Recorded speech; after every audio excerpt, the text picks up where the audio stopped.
ang masyadong sakrim sa lupa, pera at ari-arian.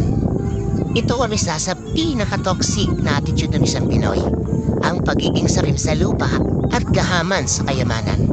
Only in the Philippines, yung kayo-kayo lang ding pamilya ang nag-aaway-away dahil sa mga mana na may iwan. At only in the Philippines, yung ultimo magkakapatid nagkakawat-akwatan dahil sa pagiging ganit na kung iisipin, ang katawan natin ay magiging parte din ng lupa dahil sa lupa tayo nagmula at magbabalik din tayo sa lupa.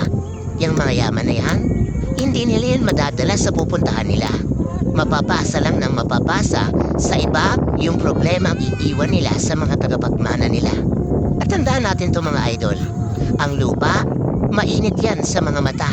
Pinag-aagawan at nagpapatayan pa nga.